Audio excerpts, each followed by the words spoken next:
नमस्कार, capital TV का खास शो महाराष्ट्र फाइल्स देख रहे हैं आप। मैं हूं आपके साथ पूजा। शिवसेना का नाम और चुनाव चिन्ह छिनने के बाद उद्धव ठाकरे को एक और बड़ा झटका लगा है।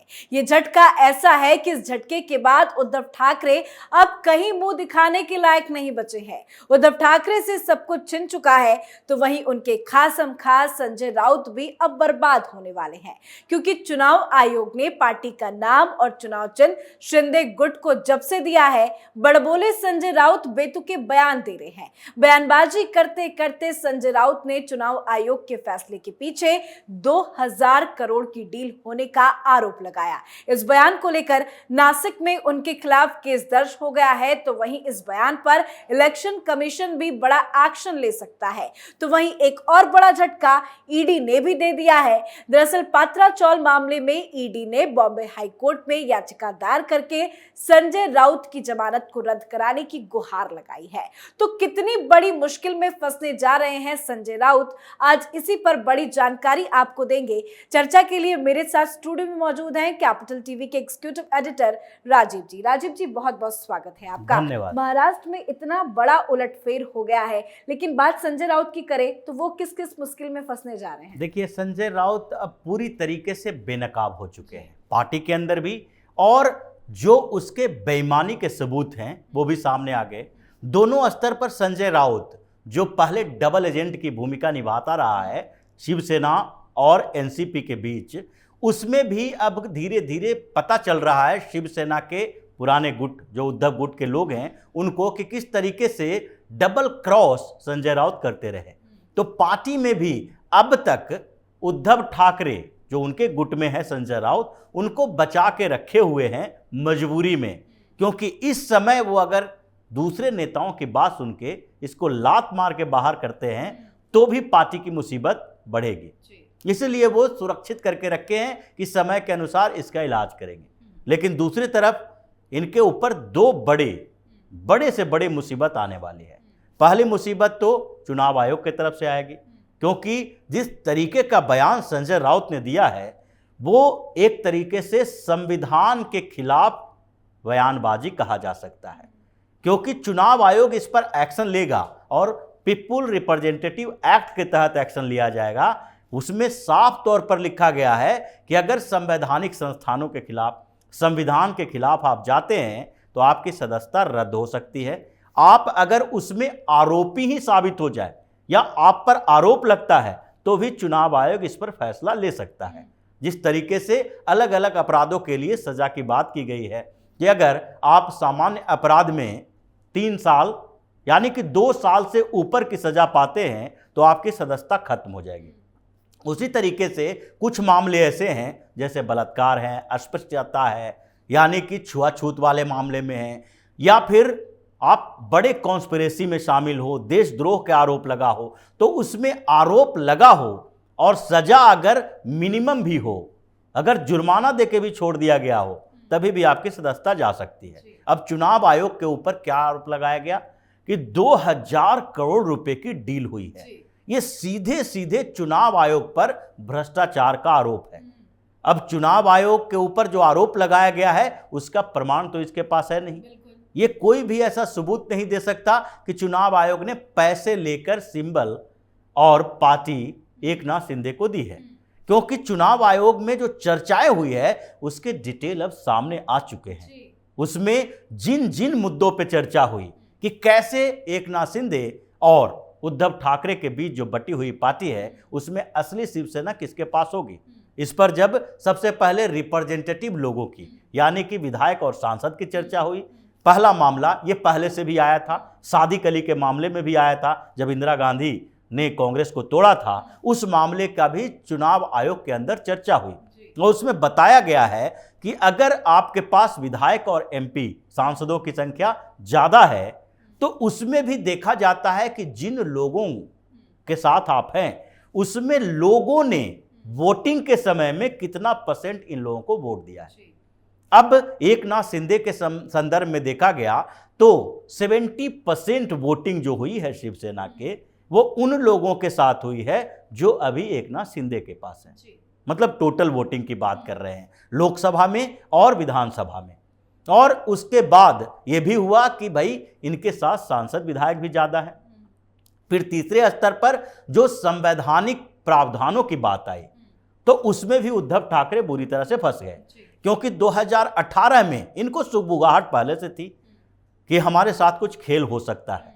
तो 2018 में इन्होंने एक संविधान में संशोधन किया था पार्टी के, और उस संशोधन में कहा कोई भी फैसला अब पार्टी के अध्यक्ष लेंगे, सारे ऑफिस बियरर है उसकी नियुक्ति पार्टी के अध्यक्ष यानी कि उद्धव ठाकरे करेंगे। लेकिन जो इसमें संशोधन किया गया उसको चुनाव आयोग को देना चाहिए था, इन लोगों ने चुनाव आयोग के पास ये भेजा नहीं। तो फिर आपने अपने पार्टी के अंदर संविधान में संशोधन किया, चुनाव आयोग को इसकी सूचना ही नहीं है, चुनाव आयोग के पास उस संशोधन की प्रतियां नहीं सौंपी, तुम कैसे माने चुनाव आयोग कि आपने संशोधन किया? इसके कारण वो जो 2018 में बदलाव किया गया था उसको कैंसिल कर दिया गया। ये सारा का सारा रिकॉर्ड है कि क्यों उद्धव ठाकरे के हाथ से पार्टी और सिंबल छीन ली गई है।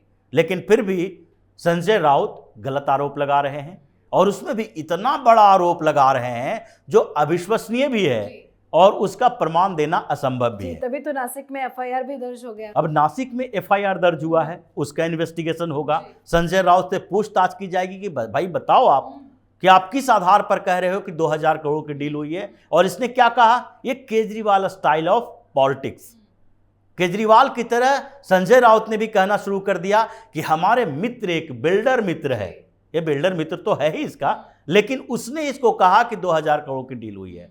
अब बिल्डर मित्र की बात जब आई है तो उस पर तो सवाल खड़ा होगा ही कि वही बिल्डर मित्र जो हैं इसके, जो चारों तरफ फैले हैं महाराष्ट्र में, उसी के कारण अब इनको जेल भी जाना पड़ेगा फिर से, क्योंकि जैसे कि बात हो रही थी कि ईडी ने बेल कैंसिल करने की बात कही है, और बॉम्बे हाईकोर्ट में याचिका दायर करके कहा गया है कि पत्राचौल घोटाला जो हुआ उसमें पिछले नवंबर में संजय राउत को बेल दे दी गई, लेकिन उसके बाद भी ये शर्त रखी गई थी कि संजय राउत बाहर जाकर क्या क्या करेंगे, बयानबाजी वैसे नहीं करेंगे जिसमें एजेंसी, जो सुरक्षा एजेंसी है, जो खुफिया एजेंसी है और जो सरकारी तंत्र है उसके खिलाफ ये जाकर बाहर जहर उगले।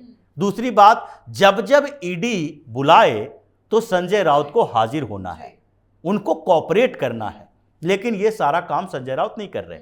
इसीलिए ईडी ने बॉम्बे हाईकोर्ट में कहा कि इनका बेल कैंसिल किया जाना चाहिए, फिर से कस्टडी में लेने की जरूरत पड़ गई है। अब वहां पर जिरह हुई, दलीलें दी गई, जज साहब ने पूछा भी कि भाई संजय राउत ही क्यों, और इसमें जो शामिल लोग हैं उनके बारे में भी आप कहिए, उनको भी कस्टडी में लिया जाना चाहिए, इसमें सबसे बड़े खिलाड़ी जो हैं उनको भी धरो।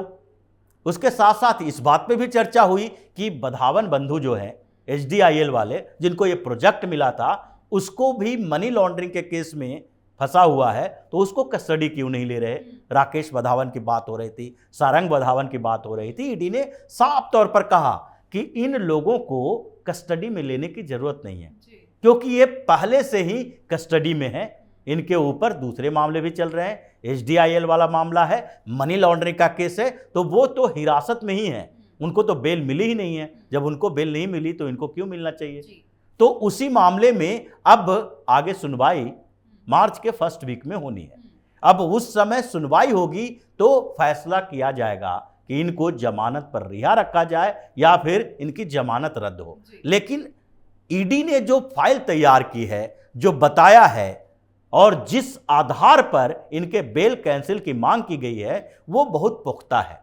उसमें साफ तौर पर कहा गया है कि संजय राउत बाहर जाकर सबूतों के साथ छेड़छाड़, लेकिन दोबारा जेल गए तो अब तो निकलना मुश्किल होगा। बिल्कुल, अब तो सजा ही मिलेगी, क्योंकि बेल का खेल ऐसे भी हिंदुस्तान में अब धीरे धीरे खत्म होने वाला है। जिस तरीके से मोदी सरकार ने पिछले 3-4 महीनों में बेल के ऊपर चर्चा दोहराई है और सुप्रीम कोर्ट से लेकर हाई कोर्ट तक में इस चर्चा को बार बार उठाया है कि भाई जो बेल देकर लंबे समय तक लोगों को बाहर रखते हैं, उस फैसले पर स्पीडी ट्रायल क्यों नहीं होता है। क्योंकि इस मामले में ईडी का भी यही कहना है, ईडी ने भी कहा है कि हम स्पीडी ट्रायल करते हैं, उनको कस्टडी में लेते हैं और उसके बाद इस मामले की तेजी से सुनवाई होगी। आप जल्द से जल्द यही बता दें, हाई कोर्ट से यही फैसला हो जाए कि अगर संजय राउत इसमें शामिल हैं, अगर कस्टडी में दे रहे हैं, इनके खिलाफ जो जो सबूत हमारे पास है उसके आधार पर इनको सजा होनी चाहिए कि नहीं,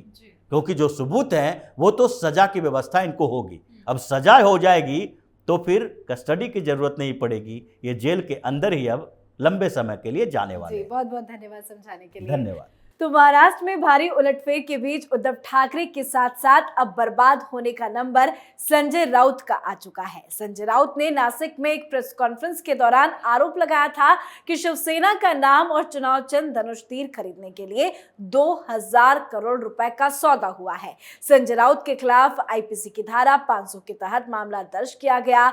गलत आरोप लगाना संजय राउत को भारी पड़ने वाला है। तो वहीं पात्रा चौल मामले में कभी भी किसी भी वक्त एक बार फिर से जेल जा सकते हैं संजय राउत। आज के हमारे शो में फिलहाल इतना ही। महाराष्ट्र से जुड़ी हर बड़ी खबर के लिए देखते रहिए महाराष्ट्र फाइल्स। नमस्कार।